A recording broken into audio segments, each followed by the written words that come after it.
Welcome to our sewer summit. That's our agenda for the day. We're also excited to have Matt Brower. Matt Brower is the city manager for Heber City. He's going to talk to us about replacing it all. They have a huge project going on where they're replacing their all of their infrastructure. And Matt's going to come up and he's going to talk a lot about that. Welcome to the Sewer Summit. I see some of my team here. Welcome. I am biased for the Heber team. I think we're the best team. So they're all sitting down close to the front row. That's usually unusual in a group like this. Usually they sit in the back row. My name is Matt Brower, and I serve as the city manager of Heber City. I want to thank Mike and Jason for the opportunity to speak to you today about Heber's experience with a massive infrastructure replacement project. I also want to acknowledge each of you and the roles that you play in your community. The roles you play are indispensable. You're like the offensive line, constantly blocking and tackling, doing the things you got to do every day, but you don't get a lot of attention, right? Like the quarterback. But what you do is invaluable to the team. So I applaud you, and I thank you for the great work that you do each and every day. I also want to acknowledge my team. My team's led by Matthew Kennard, my public works director. Amazing, does a great job.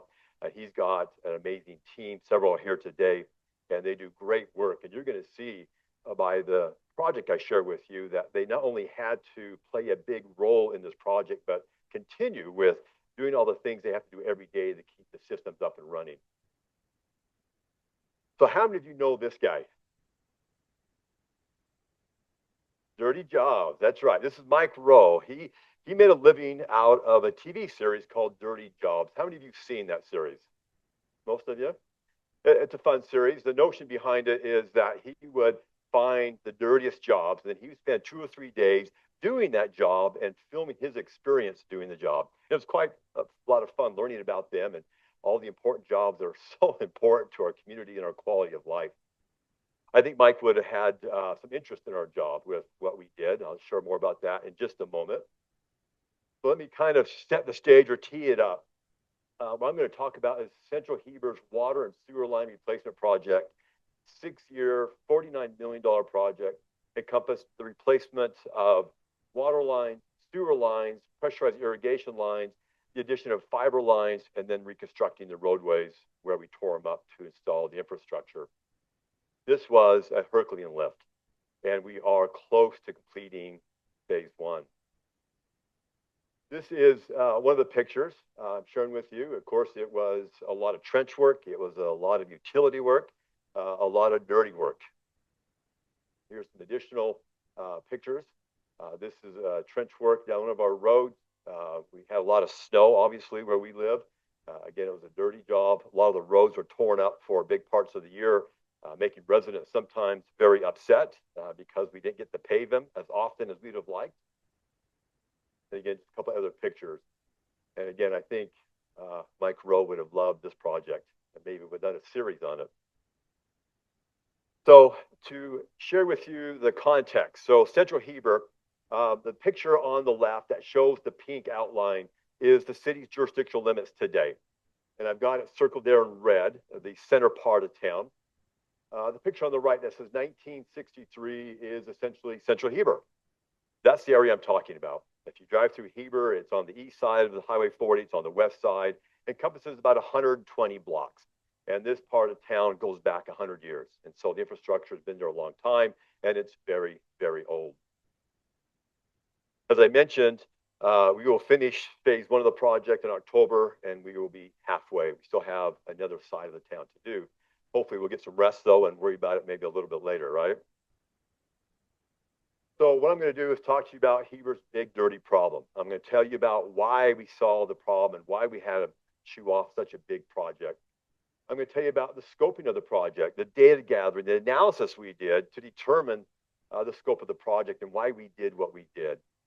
I'm going to tell you about the wheels in motion, the actual project, who we hired, why we hired them, the process we went through, the funding, the financing, all the things you may find of interest.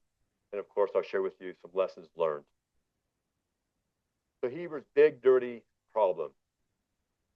First is we have an old water system and we have an old sewer system. You'll see here on the sewer system, anything in red, which are these lines here, or purple, were built prior to 1953, approaching 80 years of age. So very, very old. The water system is not as old, but a lot of it was built before 1950 and before 1977. So we have a very old infrastructure in the central Heber area. Between 2018 and 2020, we documented over 100 breaks in the water system. Over a 3-year period, had over 100 breaks. In fact, the majority of our water breaks were in the downtown area, in the central area. And so we were spending a lot of money and a lot of staff time repairing a very old system. We also had as I mentioned, 90% of the water line faders were occurring in central Heber, and nearly 100% of the sewer backups were in the central Heber area. The largest incidents of private property damage occurred in central Heber. In fact, in 2019, we had 5 incidents resulting in 13 claimants sustaining property damage. And what would happen there is we'd get a major water line break. In the wintertime, we have irrigation ditches that are full of ice and snow, so they're no longer able to channel water away. So what does it do? It just finds the least path of resistance, and oftentimes that's into the basement of homes. And I know, Jason, you were probably involved many times, and we called you and said we may have claims coming, but it was a real problem. We had a lot of homes that were damaged with water backups due to the water line breaks. The water sewer line repairs are more costly in the downtown. In fact, my staff will tell you that when we had a break in the downtown, oftentimes it wasn't just a localized break, it would split the line 100 feet. So it was a matter of now replacing a very large segment of pipe instead of just a local pinpoint area. And finally, the downtown system, particularly the water system, was very poorly designed based upon today's standards. When it was built back in the 50s or the 70s, they didn't have standards like we do today. And so if we had a break, we're shutting down many, many blocks to isolate the leak in order to fix it. And so we're putting a big part of the central Heber out of water for a period of time. So it was just a very inefficiently designed system based upon today's standards. And of course, you may have had experiences like this, perhaps, where it's not just the water line break, it begins to consume things. It's hungry, it starts eating things. In this case, it was a truck that was getting consumed by the water line break. This picture is also showing you that same truck. And you'll notice, where's that water going? It's going into the home, exactly.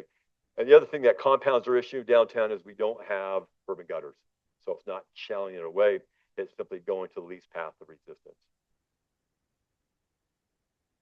As we made repairs to the water system and the sewer system, we were pulling the materials out. And you can see here, many of the parts we pulled out were very, very bad shape, deeply corroded. They had the holes in it. And so that just, again, tells you just how old the system was. Now, my staff came across this piece of what I'll call antiquity. It is a 4-inch wooden water main with coupling that they found while doing some work. And I'll tell you, when they found this, they became archaeologists. Immediately, they started looking at how they could preserve it, pull it out of the ground, and put it in some place that we could look at it. It's hard to see because it's in a display case. You're looking through the glass there. But we figured that this piece of pipe was probably installed in the late 1800s, and it's probably close to 150 years old. So it's pretty fascinating. And again, my staff took painstaking efforts to surgically remove that and put it in this case so it's displayed appropriately. We also have seen in some of our lines, sewer lines and water lines, a mineral buildup. And of course, that can have all sorts of ramifications with fire flows, with water pressure. And we also began seeing in Heber significant water loss in our system. It was increasing to the point it was about 20%. Significant water loss. In fact, it's even higher than that today. We're trying to figure out why. We believe we're seeing a lot of theft in the area because we have a lot of the system due. We're trying to figure this out, but we were seeing significant water loss. We believe that most of it was coming from the downtown or central district area. All right, so we had a big problem. We couldn't ignore it. We got to figure out how to solve it. And so what we did is jump into the scoping phase where we begin gathering data. We begin trying to figure out what are the alternatives and what's the best course of path for us. And so, as I mentioned, we had 120 blocks that we needed to focus on. And the question is, what should the scope be? Should it be the entire 120? Should it be part of it? And so that's the journey we then went on to figure out. What we did at the first of the project is identify some goals to help guide us and determine what we wanted to do. The first goal was we wanted to manage rate revolts. What we wanted to do is to avoid where we took off too big of a project and we had to increase the utility rates too hard, too fast, of course, creating significant public pushback. We wanted to avoid that. The second goal is we wanted to stay within our fiscal capacity. We wanted to do what we could afford. The third goal is we wanted to address the most critical elements. Obviously, the oldest sections and the most unreliable sections became our priority in terms of defining our scope of work. Number four is we wanted a realistic project. We wanted to make sure we didn't bite off more than we could chew. We wanted to make sure that it was affordable. We could get it done in a timely period.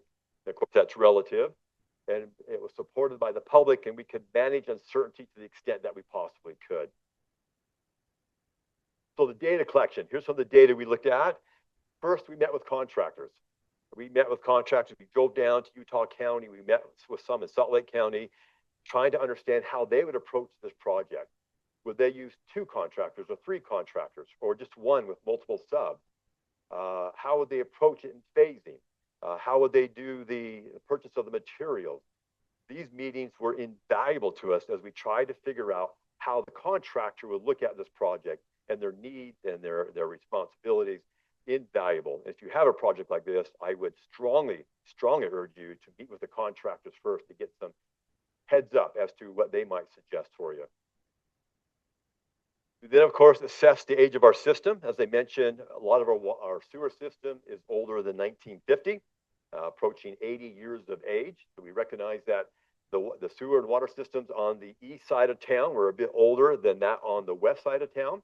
That was one trend we saw almost immediately. We also then began assessing the condition of the sewer infrastructure. And my staff, this was a Herculean lift, and they did an amazing job doing this. They videoed all the sewer lines in the central district. And that was about 55,000 feet on the east side of town and another 36,000 feet on the west side of town. Herculean lift. And the data they got was invaluable in determining what scope would be. In fact, I'm going to show you a minute video that comes from this work my staff did. And I'm going to provide some color commentary because there's no sound to this. And so I'm going to play this now. This is actually an 8-inch concrete pipe, not reinforced. That blocky, that small thing there is not what you think it is. It's just a piece of rock, okay? No, nothing more than that. They noticed an item on the left, try to pan over to it. And what we're seeing is a part of the lining of the sewer line is missing. And we're seeing dirt, we're seeing creepy crawlers.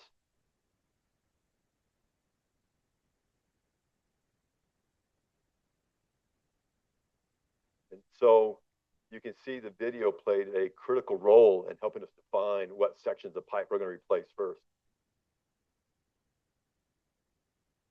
We then assessed the, of course, frequency of water outages. And I mentioned to you, we had over 100 in a 3-year period. That was documented. And that also helped inform us. You can see here that we had a few more on the east side of town than the west side of town. Again, further informing us as to what the scope might be. We also then dived into the financial data, looking at cost projections. As we got the contractor on board and the design group on board, we were constantly updating those projections at 10% of design, 30%, 50%. We can understand what the cost is going to be. We then constantly tuning the funding strategy, the capital stack that we have to leverage to complete the project. And of course, we were doing rate analysis with Zions Bank constantly to understand what the impacts to our rates would be. We had constant debates about where the rates should be applied. Should it be citywide? Should it be focused on the downtown? And what we ultimately decided is the improvements in the central district would benefit the entire city. Therefore, the rates should impact the entire city. And what we also did, this is probably one of the most important things that we did, was to assess the political will. We could not have any project without the political will. We could not raise any rates to do the project without the political will. And I can tell you in Heber, we had a council that was completely supportive of not only the project, but the need to raise the rates. I'll tell you more about that in just a moment. All right, so let's shift gears and talk about wheels in motion. Let me tell you about the actual project and the details of what we've accomplished. What we decided to do is focus on the east side of town. This encompassed about a 60 block area. This area was noted to have the oldest infrastructure, the infrastructure that was failing the most. The video that the staff took also indicated that we had a lot of issues in this area, and so we did focus on the east side of town. What we did is take the 60 blocks and we divided up into 4 seasons. We kicked work off in the spring of 2022, and we'll look at finishing it here in October of 2025. So a very, very large capital project. The project, at the end of the day, in terms of the sewer lines, will replace about 50,000 linear feet of sewer lines that will have 711 service connections. On the irrigation, we will install nearly 48,000 linear feet that will service 652 connections. And on water, it's about 42,000 linear feet with 573 connections. The project timeline, going back, we started the project back in 2020. We commenced with broad discussions with the council and making sure that they understood the issues and that they were supportive of the overall project. We commenced general project due diligence in early 2020, and we also began looking at utility rate analyses to understand what that impact would be. In January of 21, we continued the project due diligence, and we adopted the first rate increase to support the project. In February of 2021, we began project engineering. We brought the design team on board, began the design work. July 21, we completed project due diligence, and we finalized the project scope and cost, which was looking at the east side of the Central District area. And in August of 21, we did the second rate increase. So that was 2 rate increases in a single year in order to fund the scope of this project. In the fall of 21, we began approaching various institutions, the Community Impact Board being one of them, for funding and financing of the project. In January of 22, we bid the project. In March of 22, we awarded it. In the spring of 22, construction commenced. In October, construction will be completed. And in November of 25, we're going to take a long, well-deserved vacation, right? Excellent. All right, so what we did is we put an SOQ out, a statement of qualifications for design team. We ultimately awarded that contract to Sunrise Engineering. Sunrise had 3 roles in the project. They were the project engineer, they were the project PIO, which is the public information officer, and they also provided inspections for the entire project. They did an excellent job. When we got to 10% of design, we issued another SOQ, statement of qualifications, and we ultimately hired BHI out of Vernal. I saw a truck out there with Vernal on it. Who's from Vernal here? Are you probably familiar with BHI a little bit in your area, perhaps? A little bit? Okay. But we hired BHI, and they also had 3 roles. First was construction manager. They're also going to be the general contractor, and they also are going to be involved in design services. And what that meant is they were going to partner with Sunrise Engineering to do some potholing, to do some early exploration of the area, so it'd help us in design, obviously, and help us in terms of understanding the scope and pathway for the project. Strata Networks, Vernal, you're probably familiar with Strata as well. They have a big footprint in your area. We put an invitation to negotiate out to Strata. See, telecommunication companies had ignored downtown Heber forever because it wasn't profitable. And what we did is negotiate a deal with Strata to install the fiber line in the same trench as the sewer line in the downtown area. So now the central area, which has never had much telecommunications, has world-class fiber in it as part of this project.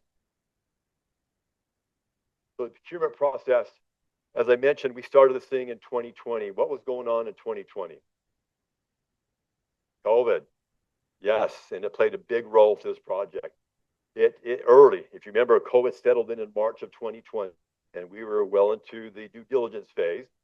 It had a significant impact on the cost of the project. We saw precipitous inflation. Costs were rising quickly. And we also saw almost immediately supply chain issues. What that meant for us is that we made the strategic decision that we were going to buy all the materials up front, all the water lines, all the sewer lines, all the pressurized lines up front, hoping to hedge against the increase in inflation, believing that it wasn't going to stop anytime soon. So that's what we did. It also meant that we had to identify a very large staging area. And what we did is we took a large section of our cemetery that wasn't being used, okay? It wasn't being used, and used it as a storage area. And it's still being used for that today because there was just so much storage there. That also created a security issue. We had millions of dollars of materials there, which meant we worked with PD to make sure they were driving by frequently to shoo anyone out that shouldn't be there. And I might state that the supply chain issues had the biggest impact on brass parts. You may have saw that, and on reinforced concrete manholes. And this actually delayed us in our kickoff in the spring of 22. That caused us some issues, which I'll tell you about in just a moment. So this is just the funding flow, kind of using a sewer pipe. We used a lot of financing. We went out to market twice on the sewer lines. We went to market 3 times on the sewer 3 times, water twice, and pressurized irrigation once. You'll see here that we used the community impact board numerous times. We got to know them very, very well, as I'm sure that you have on some of your projects. We were able, I believe, to summit the mountain of financing when the Division of Water Quality issued us a 0% loan for about $3 million over a 20-year term. We thought we struck gold on that one, and just pleased this punches out. This is simply showing you the capital stack of all the financing we used. We also received from the state about $3 million of ARPA funds that we were able to leverage for the design of the project, which is also very, very helpful. This here is the rate study. This is a study that Designs Bank did for us. A couple things I want you to show you really quick. It was a 10-year plan starting in 2021, going through 2030. And the plan showed the council had increased rates annually in order to fund the full cost of this project. They did the rate increase twice in 2021, and they have been honoring this every year since. And that shows you the amount of political will that we've had in funding the scope of this project. And that's been amazing. Sometimes council, as you know, can be skittish and just kick that can down the road, but mine has not. It's been taking on those rate increases and doing it very boldly. Public outreach. I mentioned that Sunrise Engineering was hired to do the PIO, Public Information Officer. And this was a critical role, such an important role because of how large this project is and how many people it actually impacted. We actually had we have a project webpage that's still active. That webpage is updated constantly, showing where the project's at, where it's moving to, has contact information. The PIO officer can be contacted 24/7 and called and responds back as quickly as possible. We have an ongoing city council updates, constantly updating them on the status of the project and issues that we were having. And they very much appreciated that. And I think that helped us secure their ongoing political will. We had open houses to start the project. We had open houses in the neighborhood, showing them what we were going to do and how we were going to do it. And working with BHI, we've also had annual barbecues, lunches for the impacted residents, and just a gesture of goodwill for the major inconvenience that we've given their way for the last couple of years. Also worked incredibly close with the local media. This is KPCW out of Park City, helping us try to inform the residents of the status of the project and where we're pivoting to in the next phase. Very important partner in the overall project. I'll just mention this, the political will. This is a document we generate annually as part of our January retreat, where council sets their top and high policy priorities. And this is from this current fiscal year. You'll see this fiscal year 25, 26. And this is a long document, so I cut out the relevant one. You can see here, infrastructure and building investments. What we're talking about is the Central Heber water and sewer line replacement, adopt the annual supporting rate increases, and work to keep project on time, on budget, and on scope. So this is part of council's strategic document that they generate every year, again, to illustrate how they have bought into this project. All right, lessons learned. So I hope some of the lessons I share with you will be valuable to you and your larger projects, perhaps even in your smaller projects. Let me throw some of these at you. I mentioned to you that in the beginning in 2022, we had delay because of supply chain issues, the brass and of course the concrete manholes. So we were behind right out of the gate. We're behind, and we thought, we've had a number of successive dry winters. Let's continue working through this next winter. We'll catch up and maybe get ahead. Well, unbeknownst to us, that ended up being the most snowiest and coldest winter in 40 years. And all we did for the entire winter was push snow. And a couple of pictures here showing you just how much snow we got. I think in Heber, we got about 4.5 feet between January and March. And the roads were left muddy and in some cases unpassable. But it really, really was a problem for us. And we didn't get much done that winter, quite frankly. So first lesson learned is Mother Nature. Just never know what she's going to do. So be aware. Number two is this picture here is of Center Street on the east side of Highway 40. What this is illustrating is the number of utility lines we had to work around in some areas of the city. And in this particular area, Center Street is a major artery used by lots of traffic, lots of people. And because of all of the infrastructure, it took us almost an entire season to complete this area of the project. And what we did when we got the project on this road done, we had a little celebration. We had a ribbon cutting. And the reason we did this is to show the public that we're moving the needle. Things were getting done to make sure that we could maintain their support for the project. And so the second lesson is have victory celebrations, not just with the public, but with your own crews. Make sure you're celebrating those victories, not just the big ones, but the small ones. Make sure they understand how important they are to the goals of your city and to your department and to your organization. The other lessons learned is property owners talk to each other and all want new everything, right? You chip their driveway. It's not just fixing that chip. What do they want? They want a new driveway, right? You kill a portion of the lawn making a sewer connection. What do they want? New lawn. Yes. And they talking constantly to each other. But the lesson learned is you've got to be consistent in your position. If you waver and constantly do something different from someone else, I guarantee you that grapevine is going to get it around. It's going to make your job a lot harder. Whatever it is you decide, make sure it is consistent. Okay.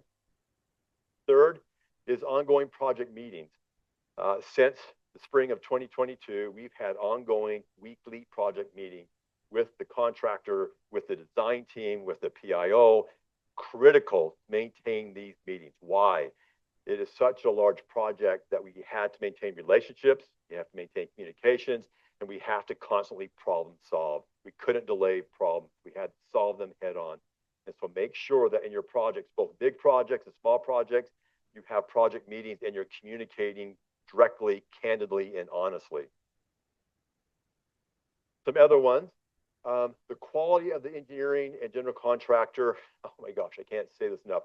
The quality of the engineering team, the contractor can't be understated. You've got to hire good people. You've got to hire good companies. It can make the difference between a good project and a bad project very, very quickly. In our case, Sunrise Engineering, BHI, were excellent. They're exceptional, great to work with. In fact, we had a subcontractor whose name I won't tell you, was not performing. Were causing us problems, and we told BHI to get rid of them, and they did. So that was part of the relationship that we had with them. Biting off more than you can chew. It's kind of ironic because I'm telling you, we just had a major project. But during this project, during the same time frame, the state legislature came back and said, cities, you've got to meter your pressurized irrigation line. So we started a pressurized irrigation metering project at the same time. We also built a brand new park. We redid phase 1 of our Main Street park. We are building a brand new administration building for our cemetery and parks in a columbarium. We picked up probably too much and shouldn't have taken too many projects on, but we didn't have much choice. We had to apply state law. We had some grant money come in that we didn't want to say no to, but just be careful. I mentioned how great my staff is, and it's been in all hands this past 4 years, and they have been great, but we've had a lot on our shoulders the last 4 years. Next is the PIO, Public Information Officer. Critical to keep communication going between you, your council, and the community. Make sure they know what's going on, that they are responded to when questions rise. Don't undervalue the role of the PIO and the value of communication with your public. Next is the rapid response team. If you have an emergency, you got to be able to respond to it quickly. And so if you have something, have a quick team that go out there, assess it, make a decision is critical in our case. I'd recommend that for you as well. And lastly is the revenue stack financing. Make sure that you're able to fund the projects that you scope. You don't want to find yourself in a situation where your rates are going up too high and you get that rate revolt, that pushback from the community. So that's my story, and I'm sticking to it. Is there any questions? We saw, that's a great question. We saw, I think, in 2023, inflation going up almost 20% per year, enormous. But I think we played that one right and saved significant money. I don't, not top of my head, no. But I tell you that just by anecdotal, it was significant. We took the service lateral from the water to the meter, and for the sewer line, where did we take it to? The property edge? We did not. And that issue came up a lot. These homes are as old as the sewer system or the water system. And of course, when you shake something or repair something, it can cause other issues up to the house. And so we had a lot of residents come in and say, can you help me by replacing the lateral in front of my home? And what we did, we provided assistance in terms of instruction, in terms of resources they could go to, but we did not provide any loans like that.